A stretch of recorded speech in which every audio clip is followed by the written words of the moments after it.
Steel sector का एक और बड़ा आईपीओ आया है, लेकिन क्या यह आईपीओ अगले 5 साल का मल्टीबैगर बन सकता है या फिर लिस्टिंग गेन के बाद इन्वेस्टर को नुकसान होगा।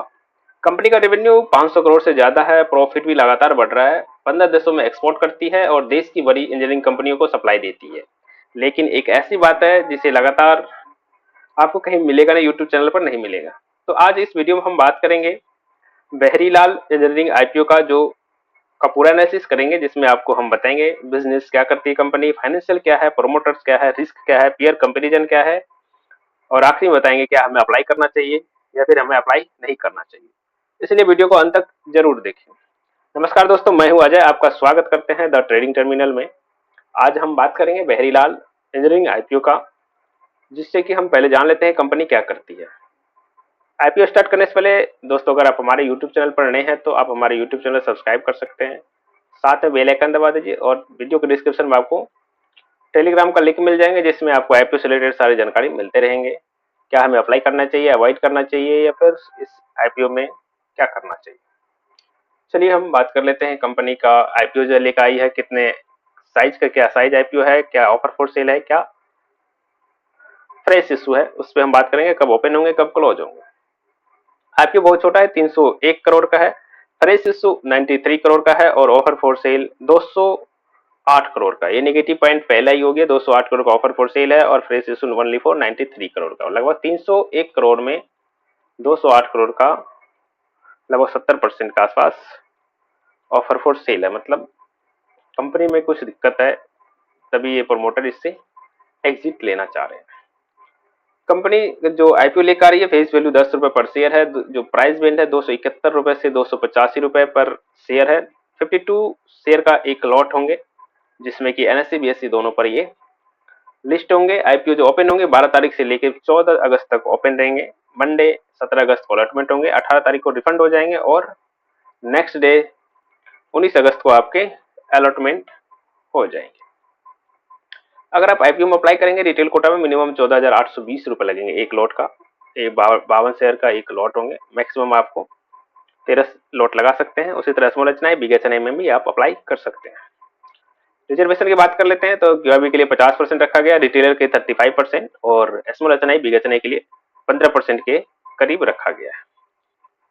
कंपनी के बारे में बात कर लेते हैं। कंपनी जो है इनकॉर्पोरेट हुई 1995 में, बहरीलाल इंजीनियरिंग कंपनी 1995 में इनकॉर्पोरेट हुई कंपनी, जो कि पहले इसका नाम था बहरीलाल इस्पात प्राइवेट लिमिटेड।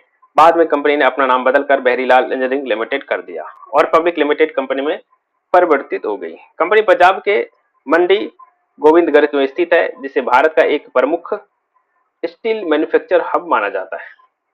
बहरीलाल इंजीनियरिंग सिर्फ स्टील नहीं बेचती, बल्कि हाई वैल्यू इंजीनियरिंग प्रोडक्ट बनाती है। इसके प्रमुख प्रोडक्ट है steel rolls, alloy steel products, forged shafts है, हैवी इंजीनियरिंग कास्टिंग है, फोर्जिंग है, इंडस्ट्रियल कंपनीज है, कंपोनेंट्स है, और इस तरह के प्रोडक्ट इस्तेमाल करते हैं, ये मसोई बनाते हैं ये company. Steel plants, rolling mills, cement industry में, माइनिंग में यूज करते हैं। पावर सेक्टर में ये कंपनी अपना प्रोडक्ट बेचती है। हैवी इंजीनियरिंग में इंफ्रास्ट्रक्चर जो प्रोजेक्ट वगैरह यूज होते हैं, उसमें ये कंपनी अपना प्रोडक्ट देती है। सबसे महत्वपूर्ण बात यह है कि इसमें कंपनी वास्तव में योग्य है या फिर नहीं है, इसके बारे में हम बात कर लेते हैं। कंपनी का हमने डिटेल्स जान ली, अब हम कंपनी का फाइनेंशियल जान लेते हैं। कंपनी का फाइनेंशियल कैसा। एसेट 2024 से लेकर 26 तक का डेटा दिया हुआ है। एसेट 2024 में 262 करोड़, 25 में 295 करोड़ और 26 में 367। रेवेन्यू कंपनी का इंक्रीज हो रहा है, टोटल इनकम भी इंक्रीज ही हो रहा है, 449 करोड़, 516, 546। प्रॉफिट आफ्टर टैक्स भी इंक्रीज हो रहा है, 35 करोड़, 52 करोड़, 64 करोड़। लोन भी डिक्रीज हुआ फिर इंक्रीज हुआ। लोन तो 2024 में 41 करोड़ था, वापस आ गया 7.5 करोड़, फिर वापस आ गया 2026 में 17.5 करोड़। इस तरह से स्टील जो कंपनी है लिस्ट हुआ था मार्केट में, तो क्या इसका रिजल्ट था आप देख सकते हैं। जैसे Rajputana steel main board IPO में आया था, 250 करोड़ का आईपीओ था, बहुत अच्छा सब्सक्रिप्शन हुआ था। जो पी रेशियो लेकर आया था 21 के पी रेशियो पे लेकर आया था, मैंने लिस्ट हुआ था 7.5-8% के आसपास। VMS TMT limited main board IPO था 150 करोड़ का, जो लिस्ट हुआ था पॉजिटिव में हुआ था 0.1, 1% से भी कम। अनुभव प्लांट्स था जो कि एसएमई आईपीओ था, 24 करोड़ का, वही लेकर आया था 5% माइनस में ये कंपनी लिस्ट हुआ था। कंपनी जो पैसे ले रही है, कंपनी कहाँ-कहाँ यूज़ करेगी उसमें भी बताएगी कंपनी कि क्या हम कहाँ-कहाँ यूज़ करेंगे। बताए मैन्युफैक्चरिंग प्लांट जो है फैसिलिटी इम्प्रूव करेंगे, purchase installation of new rooftop solar panels manufacturing facility पे जो है वहाँ सोलर लगाएंगे। Purchase and installation of new equipment machinery वगैरह सब ये इसमें यूज करेंगे और बाद बाकी जनरल कॉर्पोरेट पर्पज में यूज करेंगे कंपनी। ये सब बताइए कंपनी कहाँ यूज करेंगे। कंपनी का पी रेशियो है 18 के आसपास कंपनी का पी रेशियो लेकर आ रही कंपनी। अच्छा है, ना ही ज्यादा महंगा है ना ही ज्यादा सस्ता है। मार्केट कैप जो है कंपनी का आफ्टर आईपीओ 1205 करोड़ का हो जाएंगे। और जो इबिटा मार्जिन है कंपनी का, EBITDA debt to equity ratio 0.06 बहुत ही अच्छा है, एक से कम होनी चाहिए। कंपनी के ये सब स्ट्रक्चर बहुत अच्छे हैं। अब जान लेते हैं कंपनी के क्या रिस्क है, क्या स्ट्रेंथ है, फिर हम बात करेंगे कंपनी के लिए अप्लाई करना चाहिए तो लॉन्ग टर्म के लिए, शॉर्ट टर्म के लिए, फिर हम पी रेशियो देखेंगे, फिर हम बात करेंगे क्या हमें लास्ट ऑडिट अप्लाई करना चाहिए या फिर हमें अप्लाई नहीं करना चाहिए। पहले हम रिस्क जान लेते हैं। स्टील इंडस्ट्री जो है साइक्लिकल होती है, जो कि रॉ मटेरियल प्राइस बढ़ने पर इसका प्राइस बढ़ सकता है। मैन्युफैक्चर बिजनेस है होने के कारण इसमें जो कैपिटल एक्सपेंस है बहुत ज्यादा ही लगता है इसमें, और अभी प्राइस बेंड जो है अच्छा खासा इसका ही है, मतलब 250 रुपए प्राइस बेंट पर लेकर आया है। कंपनी का स्ट्रेंथ बात कर लेते हैं। 30 साल से लगभग कंपनी पुरानी है। कंपनी 95 से इंजीनियरिंग में स्टील प्रोडक्ट्स के क्षेत्र में काम कर रही है। दूसरा है कंपनी के पास 2 मैन्युफैक्चरिंग फैसिलिटी है और एक नई फैसिलिटी की योजना भी है, मतलब बनाने की।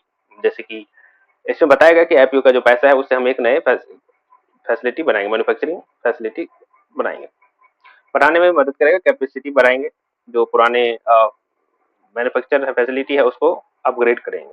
फाइनेंशियल भी बहुत अच्छा है इस कंपनी का।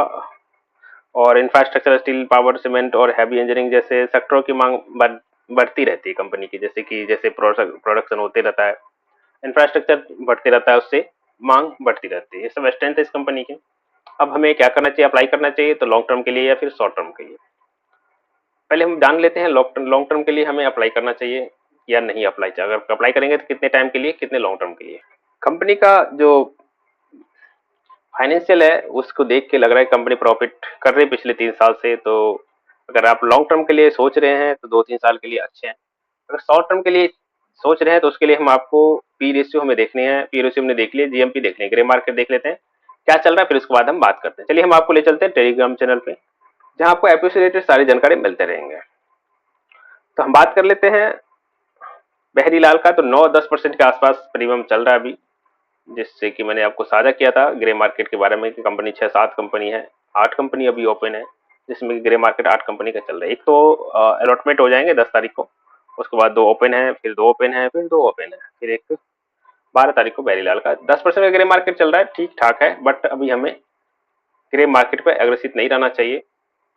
इसको हम लास्ट दिन देखेंगे क्या हमें अप्लाई करना चाहिए, क्योंकि जो जिस क्यूआईबी का जो शॉर्ट टर्म के लिए हम रखते हैं लिस्टिंग गेन के लिए, उसमें मेन डिसाइड रोल होता है क्यूआईबी का।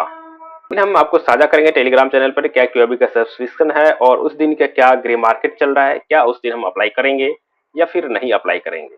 अगर हम अप्लाई करते हैं तो आपको टेलीग्राम पे साझा करते हैं कि हाँ मैं अप्लाई कर रहा हूँ, इससे आप अप्लाई करें। ये आईपीओ एनालिसिस कैसा लगा जरूर कमेंट करके जरूर बताइएगा।